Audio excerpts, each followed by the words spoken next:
किस योग के कारण व्यक्ति राष्ट्रपति बनता है, राष्ट्र के सर्वोच्च पद पर आसीन होता है, क्योंकि राष्ट्रपति का पद सर्वोच्च होता है। विदेशों में राष्ट्रपति संपूर्ण देश का शासन करने वाला होता है। उसका एक निर्णय विश्व परिदृश्य में राष्ट्रीय और अंतर्राष्ट्रीय स्तर पर देश की गरिमा को बढ़ाने वाला और घटाने वाला होता है। आज हम मित्रों आपको बताएंगे ज्योतिष में किस योग के कारण व्यक्ति राष्ट्रपति बनता है, राजनीति के सर्वोच्च पायदान पर जाता है, कि कौन से योग होते हैं, किन योगों से व्यक्ति की प्रतिष्ठा व्यक्ति अपने देश में ही नहीं अंतर्राष्ट्रीय स्तर पर भी ख्याति को अर्जित करता है। मित्रों, मैं आचार्य नरेंद्र कुमार दीक्षित, नाड़ी ज्योतिष विशेषज्ञ, नाड़ी ज्योतिष टीचर सर, आज आप लोगों के समक्ष राष्ट्रपति बनने के योगों की व्याख्या करूंगा।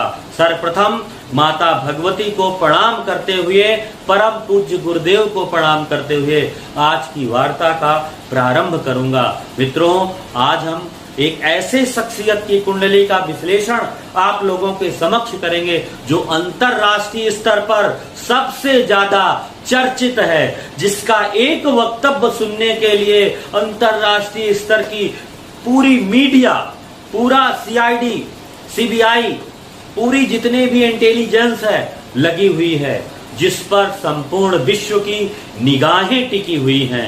वो ऐसा व्यक्तित्व रूस के महामहिम राष्ट्रपति व्लादिमीर पुतिन की कुंडली है। किस योग के कारण इनको अजेय बना, किस योग ने इनको अजेय बनाया, किस योग में इनका वर्चस्व आज संपूर्ण अंतरराष्ट्रीय स्तर पर सभी देश आंतरिक रूप से कहीं ना कहीं लोगों के मन में भय है, कहीं परमाणु युद्ध हो गया, कहीं कुछ हो गया तो मानव सभ्यता को भारी नुकसान पहुंचेगा। आज हम राजनीति के योग से होते हुए हम आपको सीधा राष्ट्रपति पुतिन की कुंडली का विश्लेषण करते हुए आगे क्या होगा इस पर भी चर्चा करेंगे। थोड़ा वीडियो बड़ा होगा, धैर्य रखिएगा। देखिए, राजनीति में जाने के लिए सबसे पहली आवश्यकता है सूर्य बलवान होना चाहिए। क्यों? क्योंकि सूर्य राजा का कारक होता है, राजा ही देश का सर्वोच्च होता है, संसार का पालन पोषण करने वाला सूर्य होता है, जगत नियंता, जगत संचालक, जगत की आत्मा सूर्य होता है। उसी तरह राजा भी अपने देश के लोगों, अपने लोगों का पालन पोषण करने वाला होता है, प्रजा का पालन पोषण करने वाला होता है। राजा परमात्मा होती है, राजा में परमेश्वर का वास होता है। उसका निर्णय अपने देशवासियों के लिए सुखद और दुखद दोनों हो सकता है। और इसीलिए व्यक्ति को राष्ट्रपति बनने के लिए पहली योग्यता है कि सूर्य बलवान होना चाहिए। दूसरा, व्यक्ति में जुझारूपन होना चाहिए, व्यक्ति में पुरुषार्थ होना चाहिए, व्यक्ति बिल्कुल फिट होना चाहिए, व्यक्ति में जोखिम और साहसपूर्ण निर्णय लेने का सामर्थ्य होना चाहिए। इसके लिए मित्रों मंगल बलवान होना चाहिए। मंगल बल, शक्ति, साहस, सामर्थ्य का कारक होता है। जो तीसरा भाव आपका होता है वो भी यही बताता है। अगर मंगल का संबंध तीसरे भाव से हो गया, एकादश भाव से हो गया, नवम से हो गया, तो भी व्यक्ति बली, सामर्थ्यवान, जुझारूपन व्यक्ति में होता है। किसी भी परिस्थिति में कुछ भी कर गुजरने का जो सामर्थ्य होता है वो मंगल में होता है। मंगल की स्थिति बलवान होनी चाहिए। राहु जो होता है ना, राहु नीति निर्देशक होता है। जितने भी कूटनीतिज्ञ है, मौके का कैसे फायदा उठाना है, मौके पर चौका कैसे लगाना है, किस परिस्थिति पर अपना कम से कम न्यूनतम नुकसान करते हुए साम, दाम, दंड, भेद के द्वारा शत्रु को परास्त करना है, नई नई योजनाओं से जनता को लुभाना है, उसके लिए राहु मजबूत होना चाहिए। राहु बलवान नहीं होगा तो राजनीति कर जरूर सकते हो, चमकोगे नहीं। चमकने के लिए राहु असीमित का कारक होता है। एक ऐसी ऊर्जा है जो किसी चीज को व्यापक कर देती है, बढ़ा देती है। अब आपको राहु के बाद अगला महत्वपूर्ण ग्रह है वो शनि। शनि बलवान होना चाहिए। काल पुरुष की कुंडली का दसम भाव और एकादश भाव होता है, अर्थात कर्म और कर्म की प्राप्ति। कर्म करोगे, कर्म की जो सिद्धि होगी वो सिद्धि एकादश भाव का स्वामी भी शनि होता है। तो शनि, आप कोई भी व्यक्ति जो होता है ना, वो राजनेता तब बनता है जब उसके पास बड़ी जनसमूह होता है, गरीब, मजदूर, अन्य जितने भी लोग होते हैं मजदूर वर्ग के, सभी लोग जिसको फॉलो करते हैं, जिसका अनुगमन करते हैं, बड़े जितनी भी जनता होती है, जनतंत्र का जो कारक होता है वो भी शनि होता है। शनि सेवा का भी कारक होता है। प्रजा की सेवा करना राजा का कर्तव्य होता है। शनि अच्छा होता है तो जनता उसका अनुगमन करती है, जनता उसकी नीतियों का, उस व्यक्ति के व्यक्तित्व का समर्थन करती है। किसी भी व्यक्ति का व्यक्तित्व का तब तक समर्थन नहीं हो सकता जब तक उसका शनि खराब होगा। किसी भी प्रधानमंत्री की कुंडली भारत के उठाकर देख लीजिएगा, शनि की स्थिति सब में अच्छी है। ये स्थिति शनि की। शनि के बाद एक अन्य महत्वपूर्ण चीज है गुरु। गुरु ज्ञान का प्रतीक होता है, बौद्ध बुद्धि का प्रतीक, विवेक का प्रतीक होता है और प्रतिष्ठा और उच्चता का प्रतीक होता है। केवल आध्यात्मिकता से ही उसका नहीं होता। अगर आपको कोई पद मिल गया तो उसको सूझबूझ के साथ उस पद पर रहते हुए जो आपको निर्णय देना है, वो निर्णय के लिए गुरु का अच्छा होना चाहिए। गुरु यदि अच्छा है तो समझ लीजिए आप निर्णय देने में अच्छे होंगे। गुरु यदि आपकी स्थिति, आपकी कुंडली में गुरु के साथ साथ चंद्रमा का योग अच्छा है तो आपके निर्णय अच्छे होंगे, गज केसरी होगा, पर अच्छे परामर्शदाता होंगे और आपकी नीतियां अच्छी होंगी। तो गुरु हमेशा, गुरु का भी होना अच्छा, गुरु का अच्छा होना जरूरी है।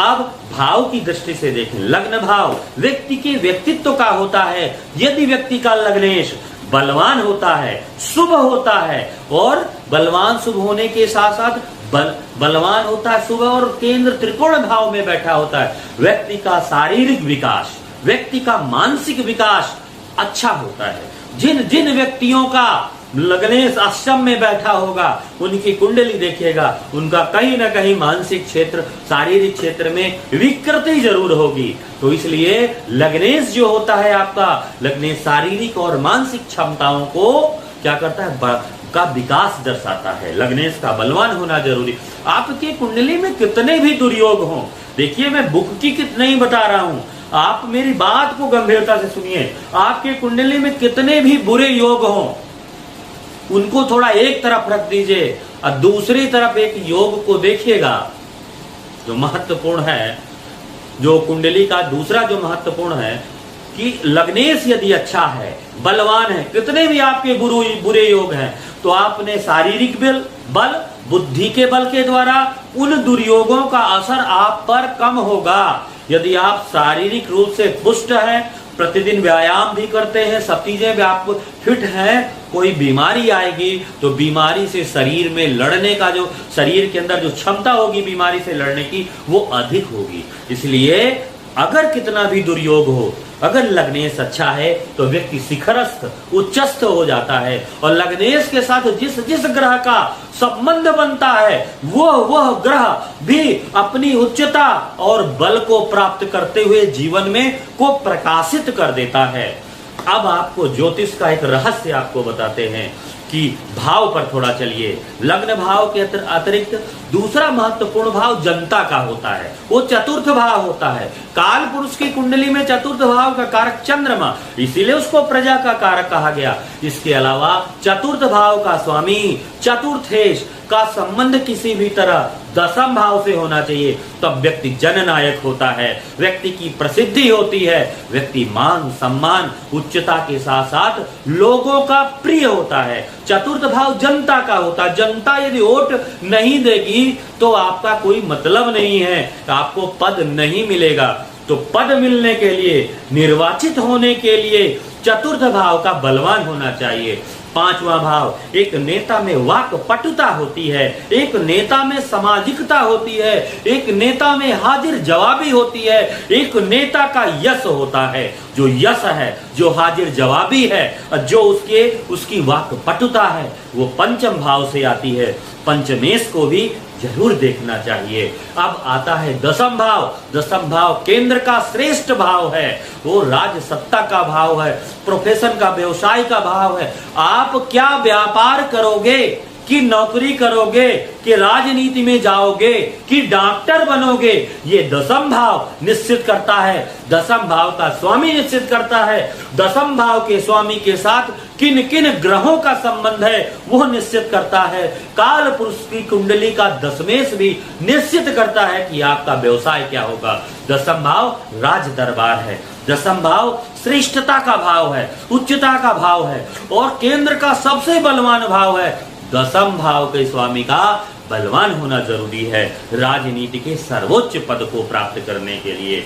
और मित्रों, एकादश भाव अभी तो रही गया, एकादश भाव का स्वामी भी बलवान होना चाहिए और उसका भी केंद्र त्रिकोण से संबंध होना चाहिए, तभी व्यक्ति राजनीति में जाता है। अब प्रश्न करते हैं, अब आपको इन्हीं योगों के साथ सीधा एक अंतरराष्ट्रीय स्तर पर जो सबसे चर्चित व्यक्तित्व है, महामहिम राष्ट्रपति व्लादिमीर पुतिन की कुंडली पर आपको ले चलते हैं। देखिए किस योग ने इनको एक बार राष्ट्रपति, 4 बार राष्ट्रपति बने हैं। जीवन की चौथी पारी देख रहे हैं। पहले 2 बार हुए, बीच में 1 बार नहीं रहे, फिर 2 बार हुए और चौथी पारी में देखिए क्यों इनको राष्ट्रपति का पद मिला। मित्रों, एक योग आज आपसे डिफाइन करना चाहता हूं कि देखिए ना, राजनेता, आप इस संसार में वही व्यक्ति बहुत ऊंचाई पर जाता है जिस व्यक्ति पर शत्रुओं को मुंहतोड़ जवाब देने का सामर्थ्य ज्यादा हो। जिस व्यक्ति की कुंडली में शत्रुजित, शत्रुहंता काल योग होता है। शत्रुहंता योग अगर आप जिस व्यक्ति की कुंडली में है और वो राजनेता है, उसकी ऊंचाई इतनी होती है उसको दूर दूर तक कोई व्यक्ति पकड़ नहीं पाता है। और शत्रुहंता को देखने के लिए जन्म कुंडली का 6ठा भाव देखिए।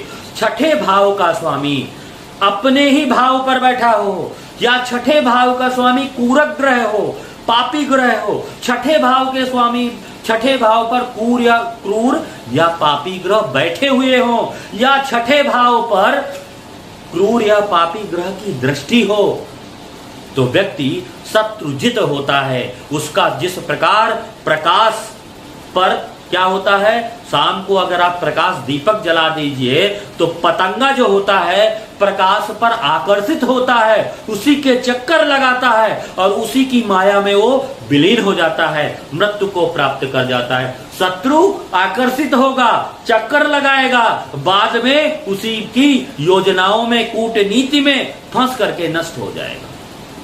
तो आज की कुंडली कुछ ऐसा ही बताती है। तो देखिए 6ठे भाव का जो स्वामी है, 6ठे भाव का स्वामी गुरु है। अब गुरु देखिए रेट्रो है, वक्री होकर के मीन राशि पर आता है और मीन राशि पर देखिए सूर्य और शनि की दृष्टि है। तो 6ठे भाव का स्वामी पहली बात केंद्र में है, फिर वक्री होकर के 6ठे भाव पर आ गया और उस पर सूर्य शनि का प्रभाव बन गया। तो ये शत्रु विजेता योग है। जब जब भी शत्रु इसके पीछे पड़ेगा वो पतंगे की भांति नष्ट हो जाएगा। इतने दिन से अकेले विश्व परिदृश्य पर अकेले लड़ रहे हैं, अभी भी लड़ रहे हैं, लेकिन उसी तरह सब कुछ चल रहा है। अभी भी बराबर दबदबा कायम है, दबदबा में कोई कमी नहीं है। अब दूसरा योग देखिए कि किस योग ने इनको राष्ट्रपति, राहु का केंद्र या त्रिकोण भाव से संबंध होना जरूरी है, या 3, 6, 10, 11 भाव से राहु का संबंध हो जाए, सूर्य का राहु के साथ संबंध बन जाए। राहु देखिए चतुर्थ पर बैठा है, सूर्य के त्रिकोण पर बैठा है, तो सूर्य और राहु के कारण राजनीति का योग बना। और एक योग आपको बताएं, यदि लग्न का स्वामी और त्रिकोण का स्वामी, लग्नेश और त्रिकोणेश एक साथ लग्न पर बैठ जाएं, मतलब केंद्र पर बैठ जाएं, तो लक्ष्मी नारायण योग होता है। केंद्रेश त्रिकोणेश की युति व्यक्ति विष्णु के समान पूज्य होता है। दूसरा देखिए केंद्रेश शुक्र लग्नेश है और नवमेश देखिए बुध है। लग्नेश और नवमेश की जो युति इस कुंडली पर है वो केंद्र पर हो रही है, इसीलिए लक्ष्मी नारायण योग बन गया। दूसरा, किसी की कुंडली में गुरु, सूर्य और शनि का योग बन जाए तो भी आप समझ लीजिए व्यक्ति उस जन्म में इतने बड़े पुण्य कर किया होता है, इस जन्म में मान, सम्मान, प्रतिष्ठा, ख्याति और उच्चता को भोगने आता है। इस कुंडली में देखिए कि ये योग बन गया लक्ष्मी नारायण और गुरु और सूर्य के साथ सूर्य और शनि का योग देखिए युति है और गुरु यहाँ पर वक्री होकर के चला गया, तो गुरु सूर्य शनि का, गुरु का भी दृष्टि संबंध बन गया नाड़ी ज्योतिष से, तो यहाँ पर योग बना गुरु सूर्य शनि। तो इस वजह से ये व्यक्ति अपने प्रारब्ध कर्मों के कारण इनको जीवन में बड़ी उच्चता मिली। दूसरा देखिए दशमेश। दशमेश दशम भाव पर किस चतुर्थेश और दशमेश का दृष्टि संबंध होना उत्तम राजनेता, उच्च पद में ले जाने वाला व्यक्ति को बनाता है। चतुर्थेश देखिए इनका शनि है और दशमेश देखिए चंद्रमा है। चतुर्थेश और दशमेश का जो संबंध है सूर्य शनि का नाड़ी ज्योतिष के अनुसार एक दूसरे के त्रिकोण में बैठे हैं, पंचम नवम संबंध बना, तो शनि और सूर्य का संबंध बनने के कारण भी यहाँ पर चतुर्थेश दशमेश का योग बन गया। इस वजह से भी एक राजयोग बन गया। चतुर्थ भाव की ताकत बढ़ गई, दशम भाव की ताकत बढ़ गई। हमेशा लोकप्रिय रहे हैं, रूस की जनता ने इनको हमेशा अपने हाथों पर रखा है, सराखों पर रखा है, हमेशा देश के लिए सम्माननीय रहे हैं। तो इसीलिए जनता का हमेशा समर्थन मिला चतुर्थेश दशमेश के कारण। गुरु सूर्य, अब देखिए मंगल को देख लीजिए, मंगल का संबंध गुरु से है, गुरु वक्री होकर के सूर्य शनि से भी बन रहा है। गुरु सूर्य मंगल शनि, अब देखिए कैसे बना। गुरु मंगल नाड़ी ज्योतिष के अनुसार सभी ग्रहों की पंचम नवम दृष्टि है, तो मंगल की और गुरु की पंचम नवम दृष्टि से मंगल और गुरु का संबंध बन गया।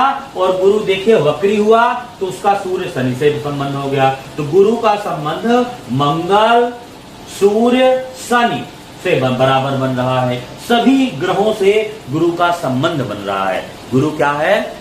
उच्चता देने वाला ग्रह होता है, प्रतिष्ठादायक होता है, जीव कारक होता है। मतलब जीव कारक पर जहां एक और बल है, शक्ति है, पावर है, जुझारूपन है, वहीं दूसरी ओर उसमें उच्चता है, वहीं तीसरी ओर उसमें साम्राज्य पे को बढ़ाने का, नेतृत्व करने का अद्भुत गुण है। अदम्य शौर्यवान होता है व्यक्ति। जब व्यक्ति की कुंडली पर, उसकी कुंडली पर तीसरे भाव का स्वामी शुभ स्थिति पर होता है, तीसरे भाव का स्वामी केंद्र त्रिकोण में होता है, तीसरे भाव के स्वामी को शुभ ग्रहों का स्वामित्व मिल जाता है, कई ग्रहों का। देखिए तीसरा भाव बल है, शक्ति, साहस, सामर्थ्य, व्यक्ति में जुझारूपन की जो क्षमता है वो तृतीय भाव बताता है। जितनी प्रकार की प्रतिस्पर्धा है उन प्रतिस्पर्धा में जो विजय है, जो सफलता है, वो सफलता भी तीसरा भाव बताता है। और वो तीसरे भाव का जो स्वामी है वो गुरु है। और गुरु देखिए केंद्र पर बैठा हुआ है और गुरु का संबंध मंगल से, सूर्य से, शनि से बन रहा है। गुरु की स्थिति, और गुरु देखिए लग्न को भी देख रहा है। तो गुरु जब जब भी लग्न को देखता है, लग्न से संबंध रखता है, व्यक्ति ख्याति प्राप्त होता है, प्रतिष्ठित होता है। तो व्यक्ति में जहां एक ओर अदम्य साहस है, वहीं दूसरी ओर निर्णय लेने की अद्भुत क्षमता है, वहीं तीसरी ओर शत्रुहंता योग है, वहीं महाप्रताप योग है, चतुर्थेश दशमेश का एक दूसरे से दृष्टि संबंध है, एक तरह से युति का संबंध है। इस प्रकार संपूर्ण कुंडली उत्तम राजयोगों को दर्शाती है। मित्रों, और आगे की बात बता देता हूं, याद रखिएगा कि शनि जिस समय जनवरी माह में कुंभ राशि पर प्रवेश करेंगे, उस दिन इस व्यक्ति का जो डंका है वो पूरे दुनिया में फहराएगा। इस व्यक्ति रूस को बढ़त मिलेगी और इस व्यक्ति पूरी दुनिया में इनकी बादशाहत रहेगी, इनकी बात का वजन रहेगा। इन्हीं शब्दों के साथ मैं आप सभी को नमन करता हूं।